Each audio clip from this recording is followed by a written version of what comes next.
kudos to you for coming inside on this nicely weathered day. And I hope you did get outside. I'm going to get started in a few moments, but as the sun keeps streaming in my window, we can take the essence of the day and bring it into our bodies. So if you can see the light coming through my French doors, it's an appropriate image for meditation. And so insight and the word enlightenment are used a lot. But these are speculations. And the way I teach is to try and have you experience directly some of these concepts. So they're not theories, but felt perceptions. So the light you see outside is wonderful to have, but one of the premises or the practices of meditation is to create what's called a light body. Not just one that's not heavy, but one that is enlightened, so full of light. So how do we do that? How do we get from the darkness into the light and the heaviness that comes with darkness?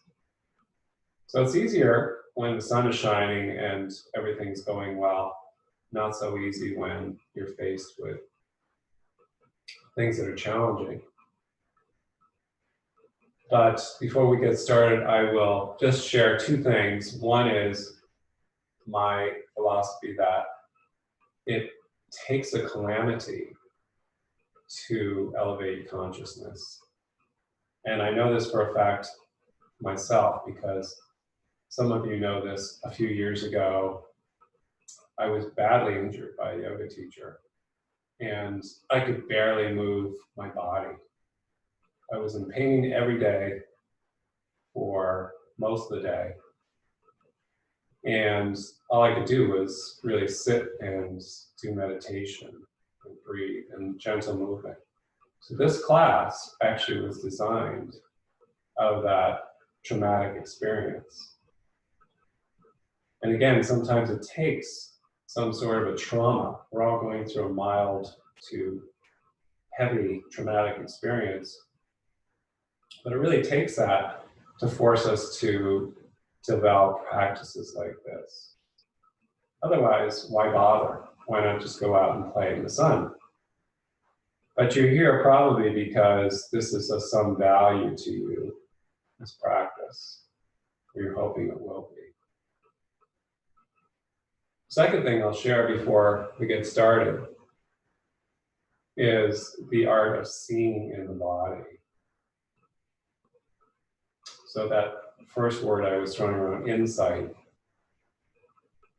is direct perception into your own body, which is really all you have to work with. Everything else is speculation. So the classic image is you see a stick and it's a snake. And so this is the sense organs and the outer world falsely perceiving. You do this all the time. And so what I'm asking you to try and do is to clear house, to clean house, to remove all expectations of what might happen tomorrow, the next few days, months. We don't know. Perfect yoga setup. And to exist in the moment that you are right now in your body. Again, everything else is speculation. So let's close the eyes and begin to experience our bodies. And we can rock them back and forth a little bit. And even though I said to operate or suggested to operate in a state of unknowing, certain things you do know, One of which is if you need to sit in a chair to be comfortable, please do. And now as we just slowly pour the weight forward and back, like some sort of rocking chair that's become our bodies. Moving slowly, we can start to feel, if we release a little bit, the front of the sitting bones, the back, and we can slow this down like a swing set that's been pushed and then left to slowly swing to some sort of a central hanging position. So when you sit, you don't want to have a rigidity, but you're a living, breathing being, not a statue.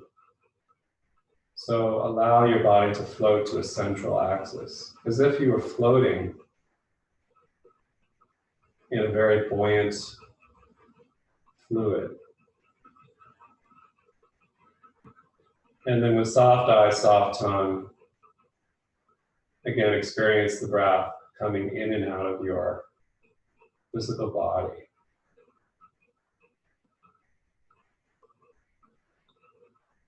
So the other false perception about meditation is that we're going to close off, even by closing the eyes, all thoughts, all disturbances, and lock ourselves in a cave. But in fact, softening on the exhale, the muscles of the face, jaw, and tongue, and then softening on the next exhale, the neck, the shoulders, the chest, shoulder blades. And with each exhalation, pouring and releasing any tension you can identify. You're now not closing the body or trying to armor it from the outside, but in fact, softening. And so that if you slowly and methodically relax and release the muscles and their holding patterns, their defensive holding patterns, you're taking the first step toward that light body by becoming more translucent in the way that you perceive the container of your body, the skin, the muscles. And you're bringing in the outer environment as you breathe. And then as you exhale and release, you're exchanging with the space around you.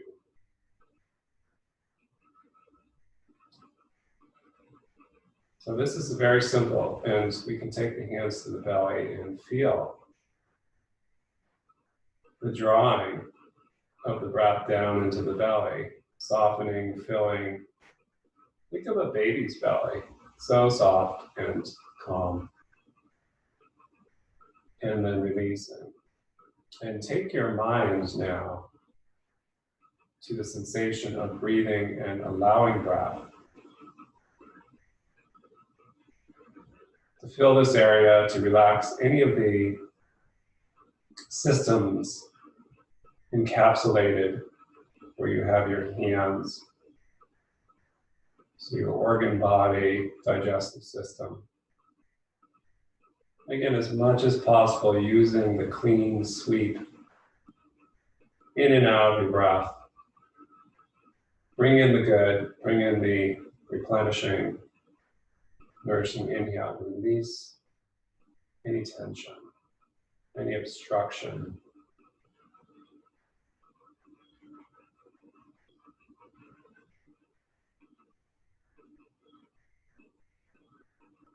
And in a way, admire yourself, admire your belly, and as you might talk to your favorite pet. You might say, good dog. So this is a nice belly here. It's quite nice. And so we'll leave the belly and take the hands a little bit above that to the solar plexus, bottom ribs, and just work here and now. The diaphragm is Middle Earth. Below it, we could think of the ocean or down into the earth. Take your pick. Above it, we could think of the sky. And the diaphragm descends down as you inhale, gently massaging the organs, and then releases up and ascends energy up toward the heavens, encapsulated in the upper body. So take a few more breaths to just get into touch with this natural action of the diaphragm like a trampoline. And it's difficult to fully release the breath into a natural pattern. Most people only experience it while they're sleeping, maybe. And when you're nervous or stressed, this place in the body knots itself up and reduces your ability to breathe well. So let's leave the diaphragm doing its pulsation like an internal jellyfish. Glide the hands up to the chest gently. Place the palms. And now you can feel the influx of the breath flowing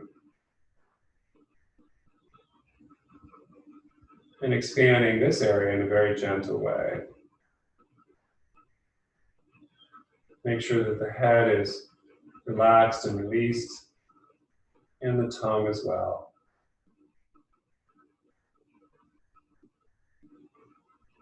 So the heart center is the gateway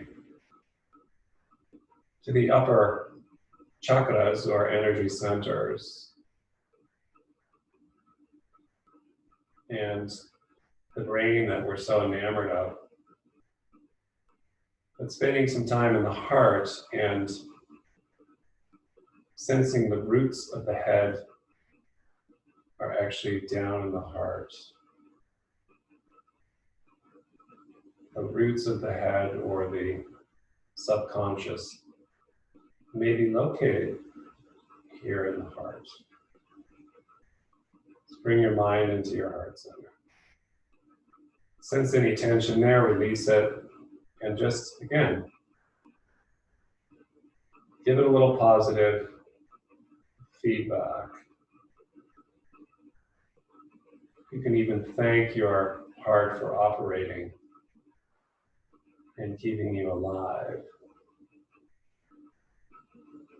Release the hands, keeping the eyes closed, and maybe pitching back and forth a little again. And now let's feel three areas. Let's feel the base of the belly, and let's feel the heart floating above that. So find a little totem pole, and the base is the belly and the hips, and then above it is the heart, and then above the heart is the head floating and in such a position that you're not struggling.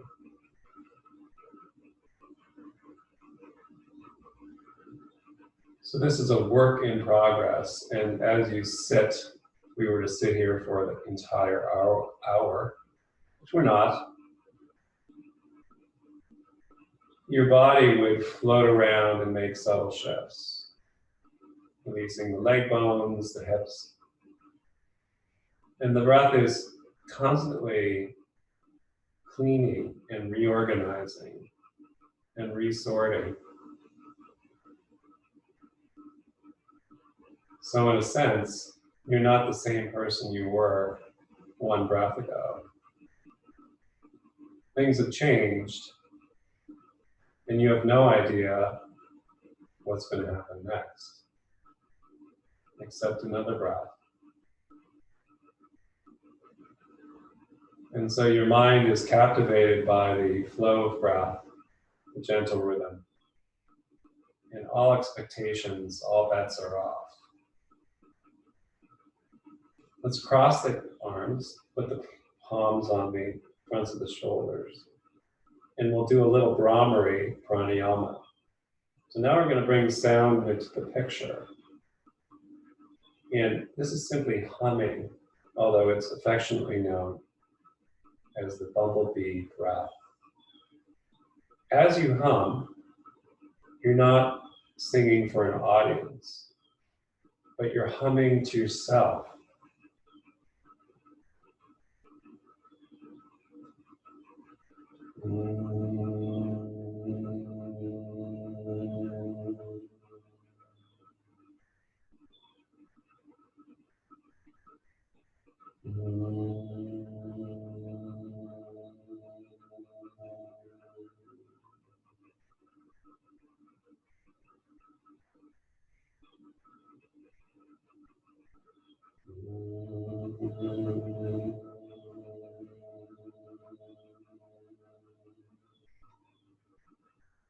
Release the hands, take some normal breaths. And often if you hum, you begin to smile. And so can you let the corners of the mouth just start to begin to smile like the Mona Lisa.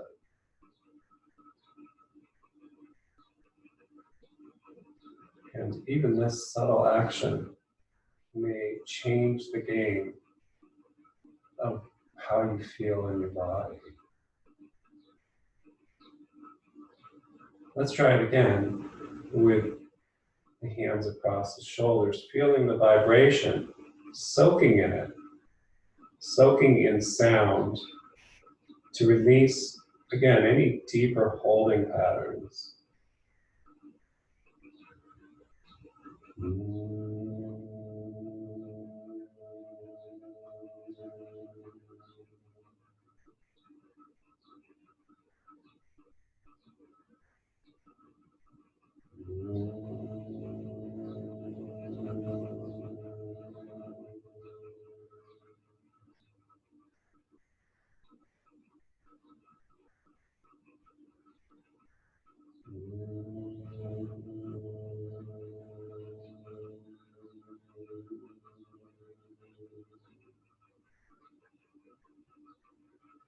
Hands down, corners of the mouth up.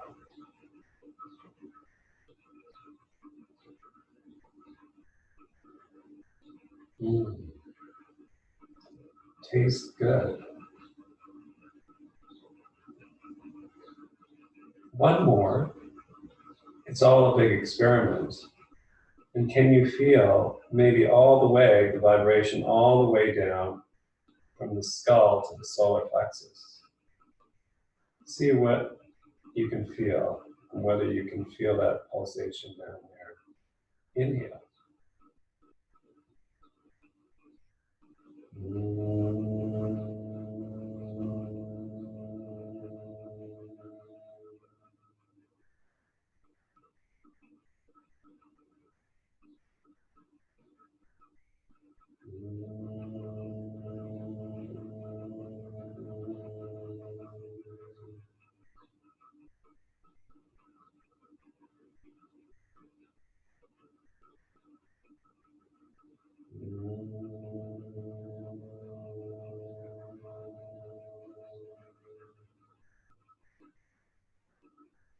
Use the hands. Smile without effort. You have a secret. And that secret is that you are in your own body, and it's the best place to be. No one else can be there, and any disruptive thoughts can be swept away with the breath.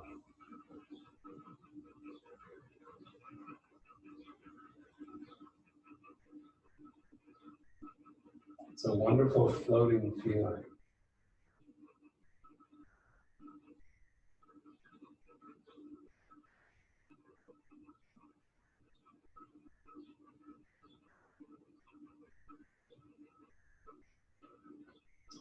Now, as we move on, anyone who's feeling particularly good in any of these transitions can stay and repeat them. But for now, we'll,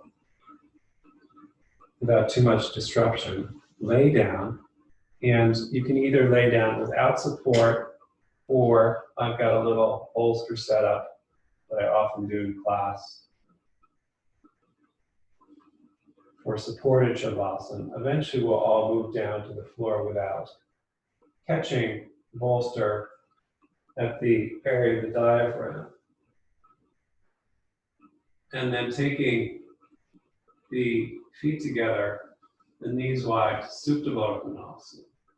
Unless this is uncomfortable, in which case you can keep your straight legs. So drop into this yoga posture, which is restorative. And if there's too much strain in the inner legs, so that it's distracting you, place something under your knees. Take your hands to your belly again and just soften this area I often call the goldfish bowl, or the ocean within the body.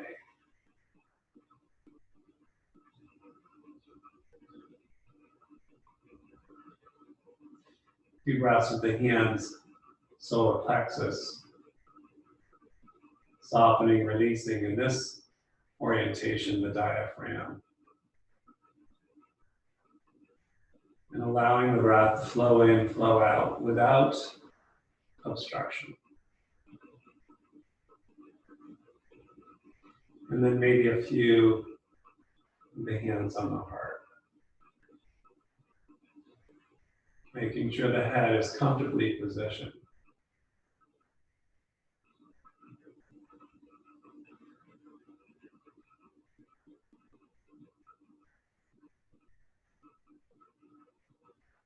And softening the eyes, the tongue, and the jaw.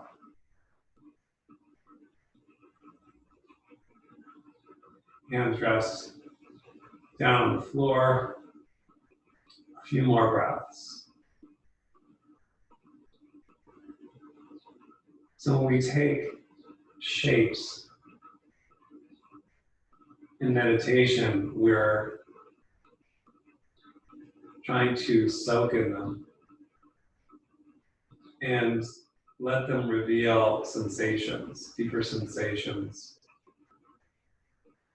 If it's painful, then you must modify. And let's bring the hands to the outer knees, bring them together, and straighten one leg along the floor, the other leg.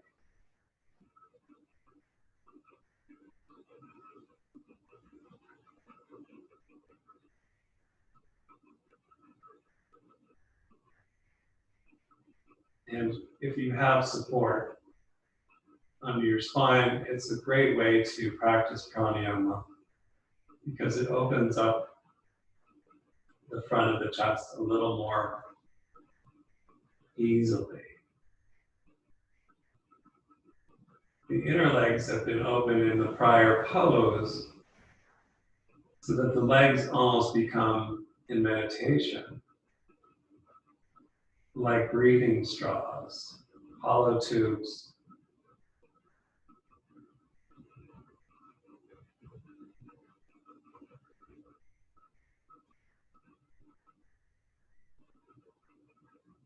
A few more breaths just to soak in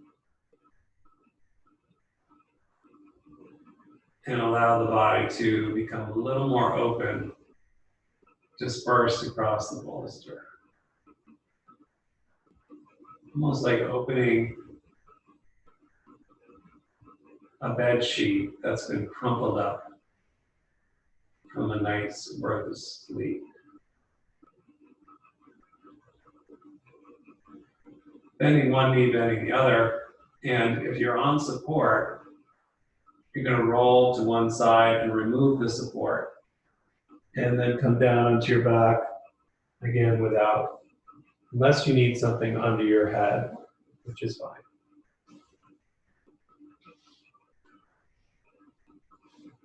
So now we'll come down to normal Shavasana and feel the back of the body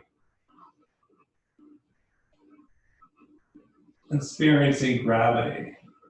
So feel the hardness of the floor of the mat. And again, your reaction or how you hold yourself in your body will dictate how you receive sensation. So is the hard floor a bad thing or a good thing? And how much of the sensation is created by projecting or expectation? Just allow the body to receive the floor. And then slide one knee to that position, the other knee. Keeping the feet hip width and bring the arms straight out from the body or goalpost, right angle, if it's not too much of a stretch on your arm. Inhale, rock the hips forward, gently arching the low back. Exhale, release the spine to its natural, if not slightly flattened position. Inhale, just like the swing set gets pushed, sacrum moves forward. Exhale, you release, swing set comes back toward you, toward the floor. Go really slowly and don't push the body around as we do a little bit in the morning. Now we're just creating a wave action up and down the spine.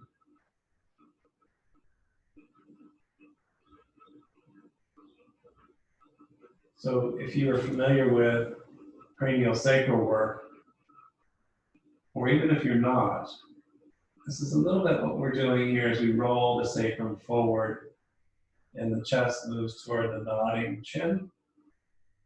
We exhale, we release the low back to the ground, and the head may roll back a bit, and the neck arch, the mouth open.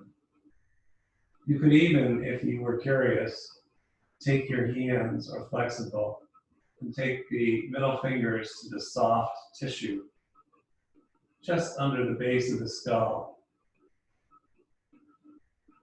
And as you exhale, just press gently into the tissue there and soften it. And then do it a few times. So these are, this is the location of the suboccipitals. You don't have to know that, except to know that the eyes, the roots of the eyes are located back here. So when your elementary school teacher said, "I have eyes in the back of my head," you actually do. So allow the motion to stop and just move the eyes, either open or closed, to the left and then to the right. And if your hands or your fingers are on this soft tissue, you may feel a little fluctuation of movement. Release and straighten the legs.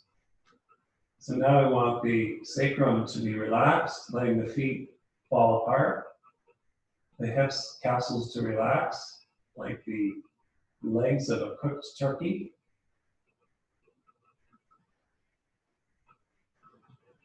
And that subtle muscle area in the back of the head to relax, which will in turn relax the jaw and any tension in the eyes. If you're prone to migraines, some of your work might be here, or tension headaches.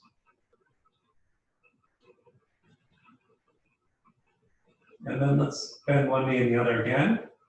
And this time, the feet are wide, the arms come out to the sides. And take an inhale to gently rock the hips forward and then drop the knees to the left, keeping the feet wide and planted, the hips planted. And then casually allow the head to roll the opposite way. Without effort, without strain. Inhale the knees to center. Exhale, let the knees drop to the right. And after the knees have dropped and the muscles around the hips have relaxed, translate the spiral up the spine and let the head roll. So this work, if you're new to it, is very slow.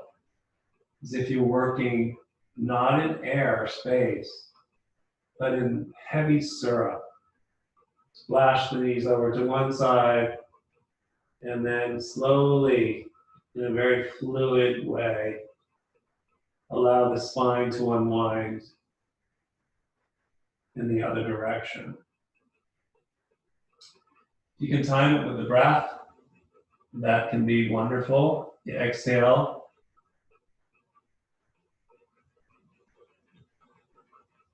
And let's add a little sound here. We did this, you came to my class last week. Inhale to center. Let the knees drop. Exhale. And as you roll the head, open the mouth and go, like a crashing ocean wave. Repeat. Inhale, knees to center. Exhale, release.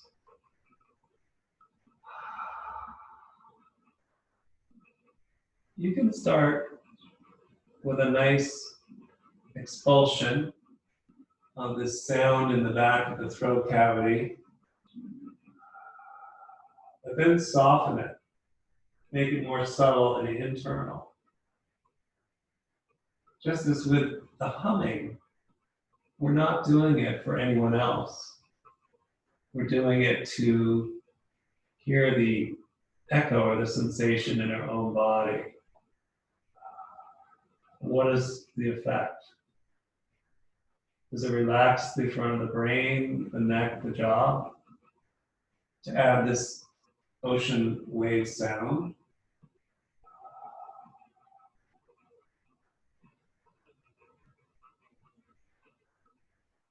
And we're practicing on the exhale full relinquishment of the body. So become less and less guarded with the muscles.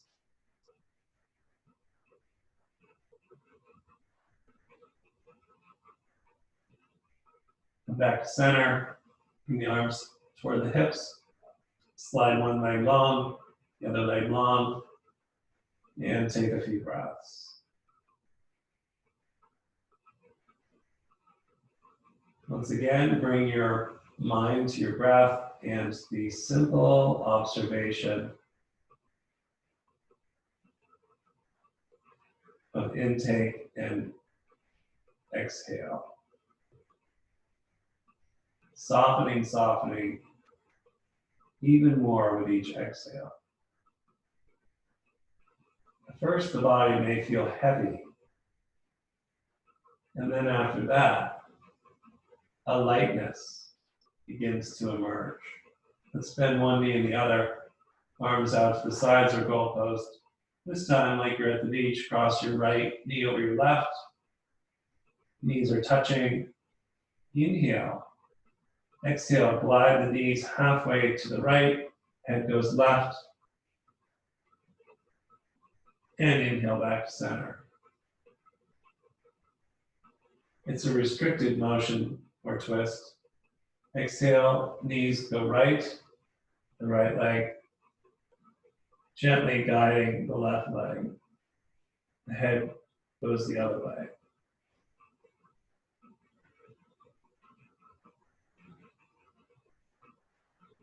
You can add a piece as the legs go to the right, the head goes left. You can slide your left arm along the floor over your head, like the Statue of Liberty, and then come back to center, hands, repeat. Really slow. Let the knees and the legs lead the way. The spiral unfurls, and the final piece is the gentle stretching of the left arm along the floor. One more. Don't overdo, this is not yoga class.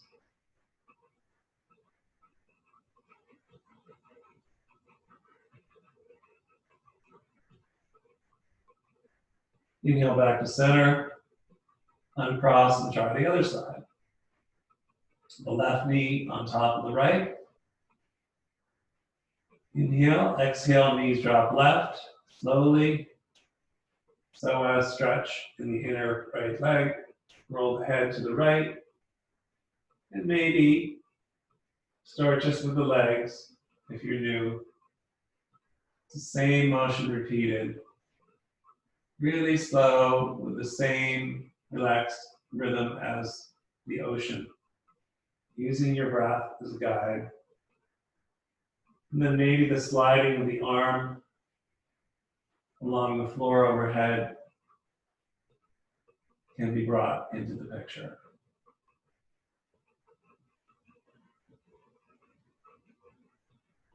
So feel in this motion that the body unwinds,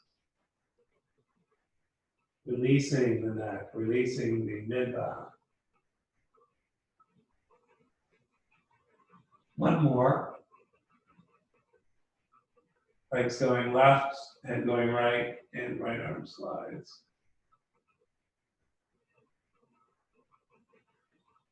Coming back to center, inhale, bring the arms by the hips, uncross.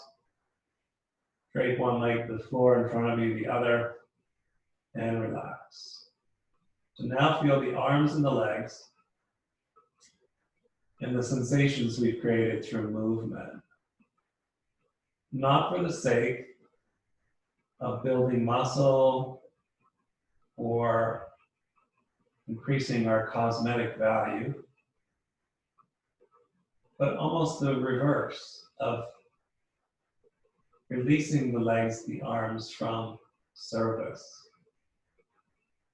So now you can say a little thank you to your arms and your legs. Well, thanks for carrying me around and helping me carry things. And now just breathe up and down the spine. Dissolving the arms and the legs more deeply from your attachment to them and how wonderful they are. They are wonderful, but they need to have rest.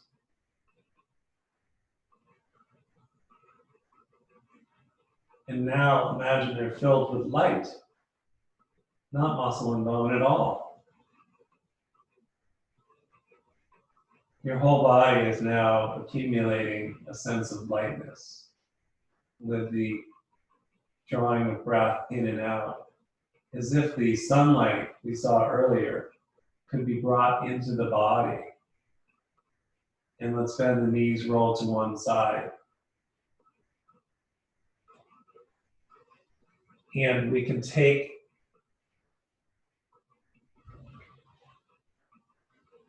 the move coming out of Shavasana and play with it by taking what I call Russian dancer arms, collecting the elbows and the hands. And if you need a pillow for your head, take it. Like you're resting, sleeping on your side, knees drawn in. Russian dancer arms. Inhale and exhale, allow that upper elbow to glide toward the floor as your forehead glides to the floor. Inhale, come up to where we started, maybe rolling onto the back of the head a little, but the lower arm bone, the upper part of the lower arm stays glued.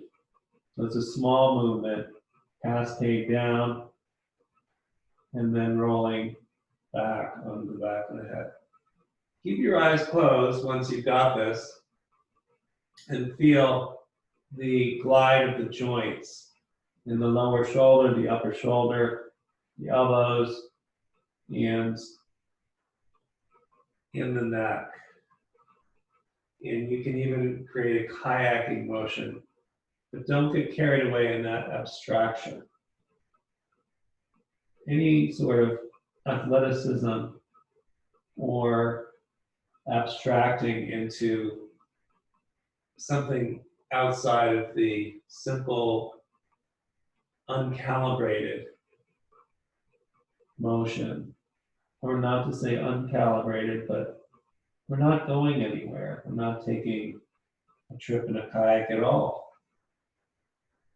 We're creating a movement sensation pattern, the way we would rock the cradle of a child.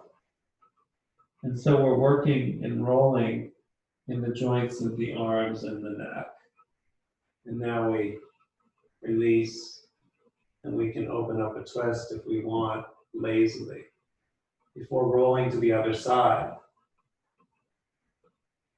And trying the other side, I'll shift so you won't lose me. Although now you know how this works. And you create the Russian dancer arms. Exhale, the upper elbow goes down, the forehead rolls.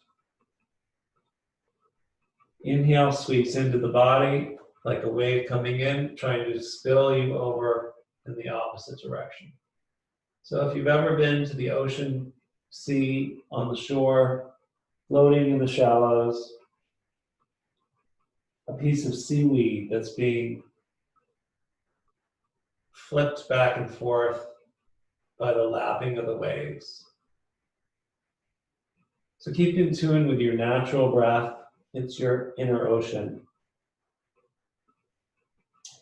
And allow your body, like a piece of seaweed, to simply receive without trying to go anywhere or move it with great force. And then you can take a lazy twist, maybe lifting the upper knee off the lower and placing the foot.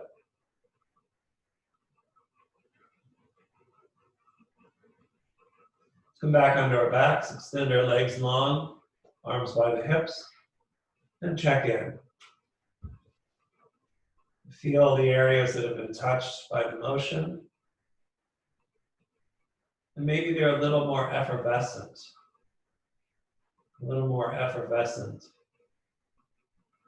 And sparkly. So once again, the light, think of light particles glimmering in the body, in the joint spaces, as we abandon ship, so to speak. We abandon our clinging to the life raft of the body, which is what we do. Let's roll to the one side and come up seated.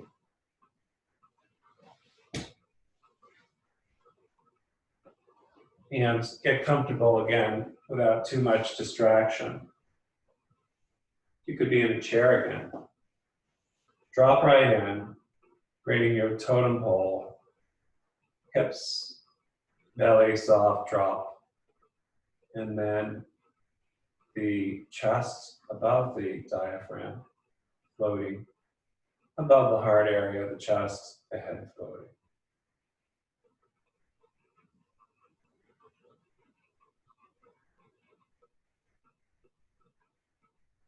So the more you cling to your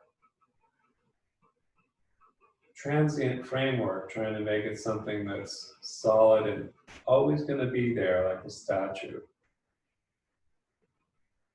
the less able you are to feel real sensation and the simple, wonderful moment of each breath coming in and out of the body, feeding the body. This is it.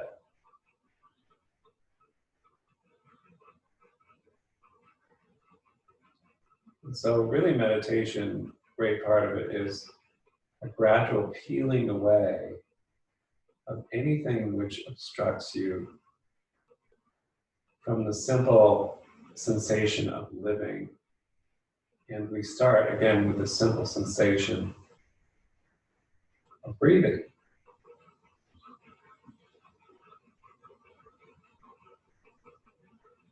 And it becomes a wonderful experience. Very much like eating a meal or sipping a glass of wine. At the end of the exhalation now, you feel and almost taste the end of the exhalation. And let it resolve or translate into every cell of your body.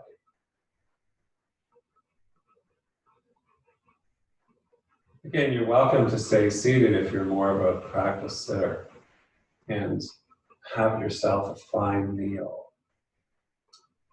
But we'll move to the third course of our meal, standing meditation.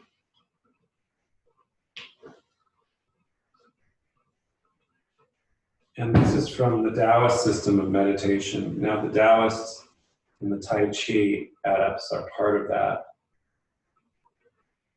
Had the premise that seated meditation was great, but at some point you come out of your cave, and how do you conduct yourself in space, standing and moving?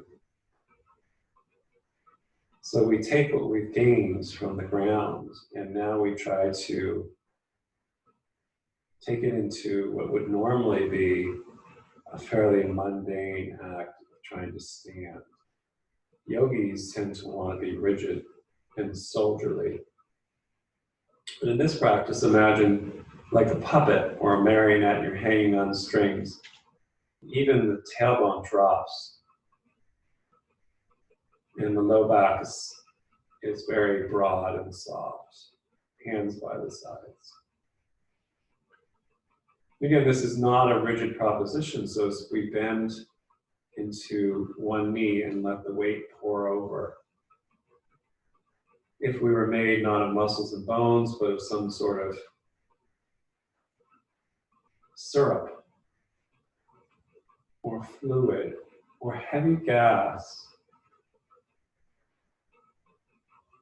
and then pouring to the other side, and just feel the translation with your eyes closed if possible, of slow transfer with complete relaxation, even in the soles of the feet. So let the heels bear the weight. When you come to morning practice with me, if you do, we're often trying to activate in a muscular way body parts. Here is deactivation for the purpose of greater sensitivity. So if you've ever tried to play an instrument like a piano or a violin and clobbered it, or even played golf and clobbered it, the instructor will always say, come on, soften up here. And so now the body is your primary instrument. It needs to be tuned, and tuned with both gratitude and care. Now float to the center, which is always a movable feast. And you could feel a light translation from left to right as a residue of our pouring practice. And there are two sides of the body, in case you haven't noticed, or bipeds. And in subtle yoga, you're always feeling a slight swirling if you don't lock your hips, your knees. And think of little children when they first stand onto their feet, they're like wobbly sailors.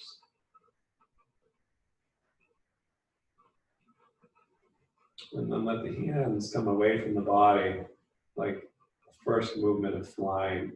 Spread the fingers like feathers. Soften the shoulders and the elbows from our rolling work. And sink down into the heels. As if you were touching something below you, like the surface of a pond. And your entire lower body, from the diaphragm down, is immersed in this nice watery substance.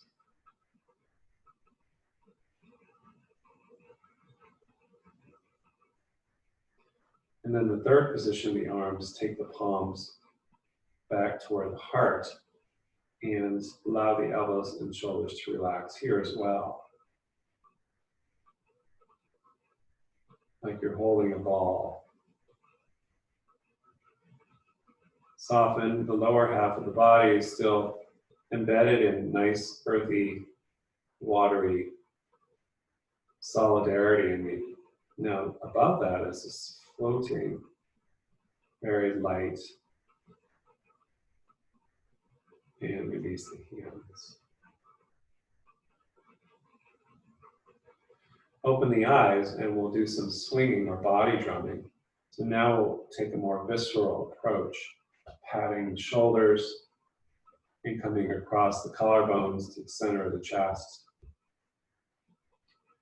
So with practice, your breath can be the primary tool to pat down the body, but sometimes it takes a little more. So now let's move to the midsection, side ribs, and move in toward the solar plexus. Go easy, but the fascia, the connective tissue that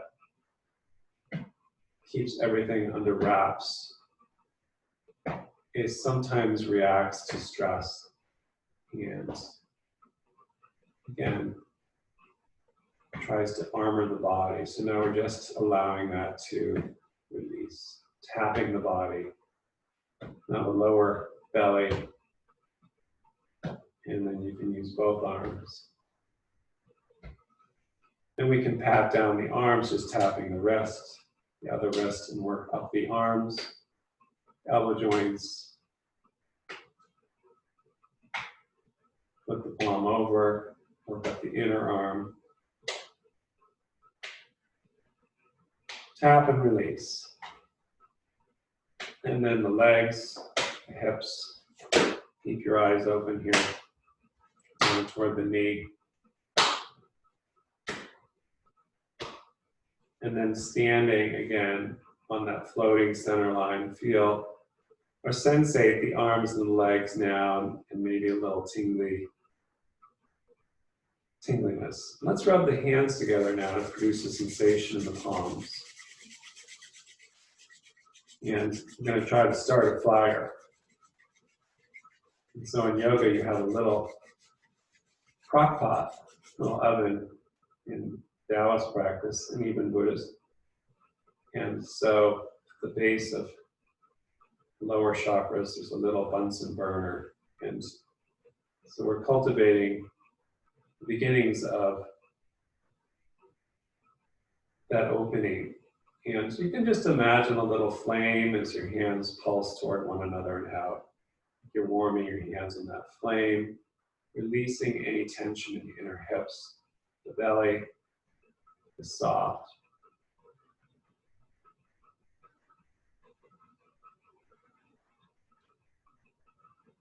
Those with an advanced practice, at the end of the exhale, you can tone the pelvic floor a little bit, like adjusting the wick of the flame.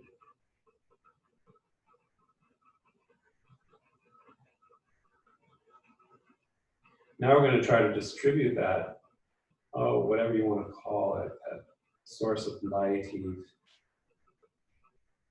And so we'll bring that energy up as we sink the hips down, and flip the palms and exhale. Allow the legs to gently straighten. Inhale, sink down, the breath goes downward to fan the flames, the base of the spine. Exhale, up comes the energy of the spine. Inhale and exhale. So if you were in yoga class, I think it was either Friday or Saturday, I was playing with paradoxical breath. And this is where that comes from. Inhale down and exhale, float up.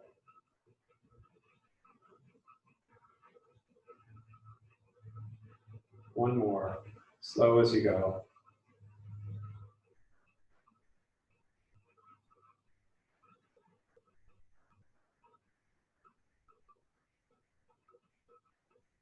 And then take a few breaths, floating on the center. Feel any sensations in the palms. Now we have other ways of distributing this sensation in the body. So if we bend over and scoop, you can imagine as fluid or maybe some earth energy and pour it like a baptism over the top of the head. Let it pour down without touching the head, the face, slowly over the jaw, the neck and chest. So now we're taking a little bath in whatever this is. You can imagine it or feel it. Inhale, scoop down, grab some that watery element and then pour it. And release, relax even more deeply. Any tension in the muscles of the face, any mask, whether happy, sad, or neutral that you have in your facial muscles. I love the image of the Mona Lisa because you really don't know what's going on emotionally. And once again here, we don't know, we're not trying to create happiness. There's a lot of people are all about that practice these days. And even that intention is a projection that, in my opinion, leads to potential for disappointment. And we have no expectations, only the sensation of being in our body, whatever it gives us or yields. Like a garden, we can plant seeds, but we really don't know how it's going to turn out.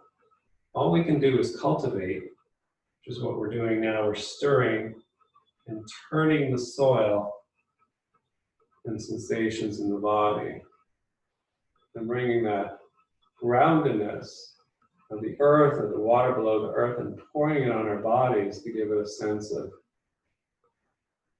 finer attunement with the earth and the environment around us. Now we'll allow the hands to come down and feel connected to the space under your feet, the space around your arms, as if you're floating.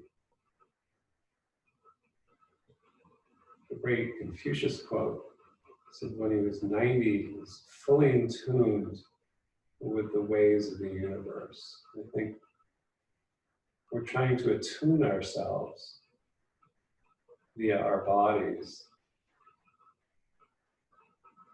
to what's happening around us in nature.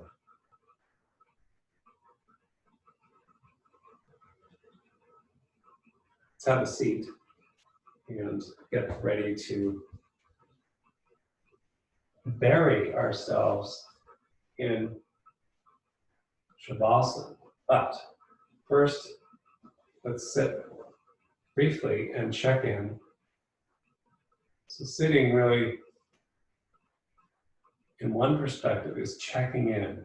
You did 3 10-minute sits a day. And you just checked in, okay.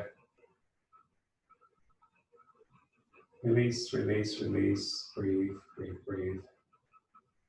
Soften.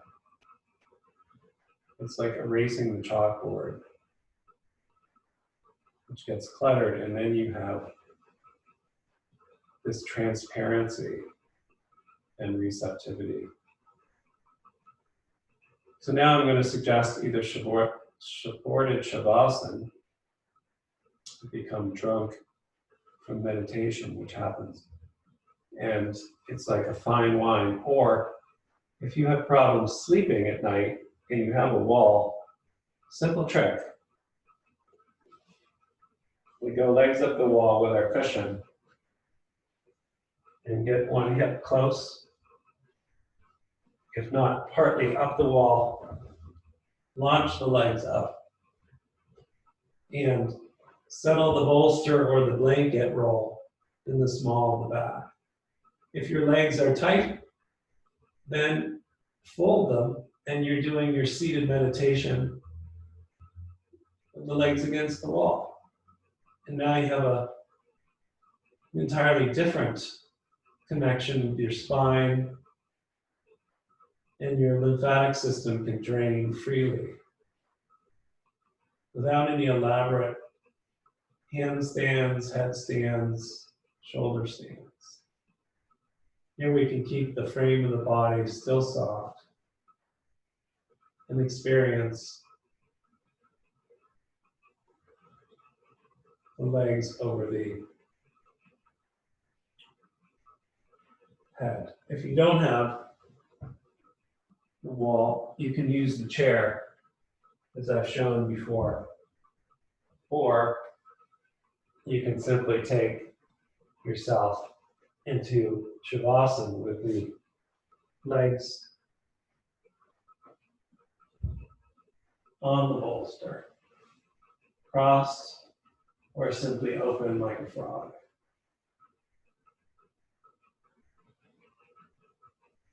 So a few breaths here before we finish off.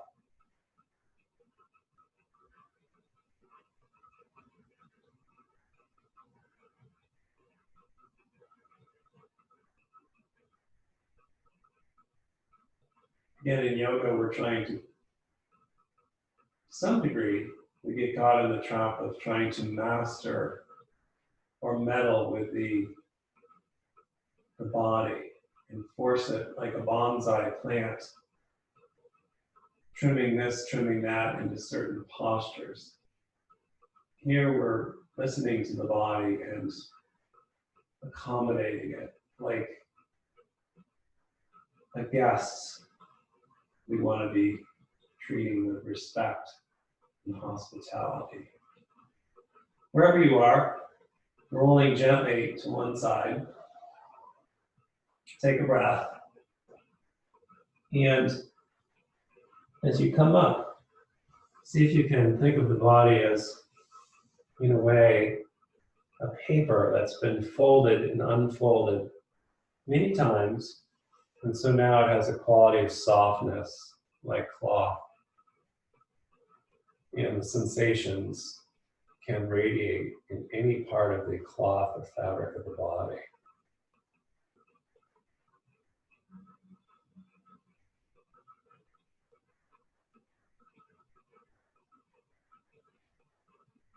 Allow the lower part of the spine to descend infinitely down into the earth.